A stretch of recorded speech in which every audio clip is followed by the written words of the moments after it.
The night had grown deep, and in that isolated corner of Nova Scotia, almost everything had fallen silent. Only one place still seemed alive, Bad Chad Customs. Inside the garage, the faint smell of welding lingered in the air. Tools were scattered across the floor, and an old American car stood elevated on the lift. As usual, Chad Hiltz was half hidden underneath it, working quietly. To most people, Chad was simply the unconventional builder who could turn scrap metal into extraordinary machines.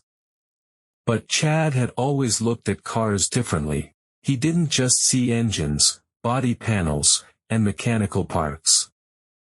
He noticed tiny details. He could sense when something wasn't right, even when everyone else saw nothing unusual. And that night, something felt wrong. Very wrong. Jolene was sitting in the corner, checking something on the computer.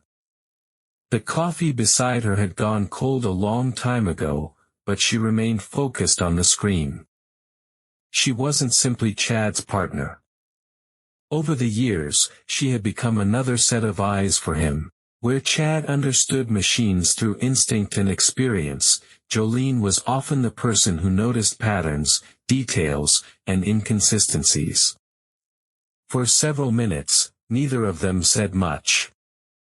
The only sounds inside the garage were the rain hitting the roof and the occasional clinking of tools. Then Chad's voice suddenly came from underneath the car. "Jolene, come here for a second." Something about his tone immediately caught her attention. Jolene stood up and walked toward the vehicle. What happened? Chad slowly slid out from underneath the car. His hands were covered in grease, but his expression had changed. He looked serious. This brake line didn't break on its own. Jolene crouched down and examined the area. At first glance, everything appeared normal. "You sure?" Chad picked up a flashlight and directed the beam toward a small section of the line. "Look at this." Jolene stared at it for several seconds. The cut was unusually clean. It didn't immediately look like something caused by normal wear and tear. "This doesn't look accidental," Jolene said quietly. Chad gave a slight nod. "Exactly." Silence filled the garage. Outside, the rain became heavier, drumming against the metal roof as if drowning out everything happening inside. Chad went back underneath the car and began examining the surrounding wires and components. Jolene remained beside him, watching carefully. Then, a few seconds later, Chad suddenly stopped. He had noticed something else. "Wait." "What?" Jolene quickly moved closer. Chad reached underneath the car and pulled out a small device. It had been carefully hidden near the brake system. For a few moments, neither of them said anything. They simply stared at the strange piece of equipment. "Why is this even here?" Jolene asked. Chad turned the device over in his hands and examined it carefully. "This isn't a factory part." He rotated it again. On the back was a tiny black symbol, a straight line with a broken circle in the middle. Jolene's expression suddenly changed. "I've seen this symbol before." Chad immediately looked at her. "Where?" Jolene hurried back toward the computer and began opening files. She moved through several folders before suddenly stopping. "Here." A blurry photograph appeared on the screen. The same symbol. Chad stepped closer. "Where did you get this?" Jolene took a deep breath. 2 months ago. From another car." "What car?" "That black Camaro. The one whose steering locked on the highway." For several seconds, both of them remained silent. They remembered the incident clearly.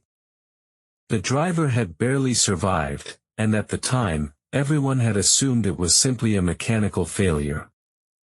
But now, everything looked different. Chad stared at the photograph. If the same symbol was there too. Jolene quietly finished his sentence. Then this wasn't an accident. The moment those words were spoken, the atmosphere inside the garage completely changed. This was no longer just a repair job. Someone may have deliberately tampered with the vehicle. And if the same symbol had appeared before, there was a possibility this wasn't the first incident. Jolene quickly opened older customer files. She searched through reports, photographs, and maintenance records. A few minutes later, she turned the computer screen toward Chad. Look at this. There were reports involving several different vehicles. Each had experienced some kind of unusual failure, brake problems, steering issues, or unexplained electronic malfunctions. And there was one detail that connected them. The same symbol. The air inside the garage suddenly felt heavy. Chad slowly pulled a chair closer and sat down. Someone is sabotaging cars. Jolene looked at him. But why?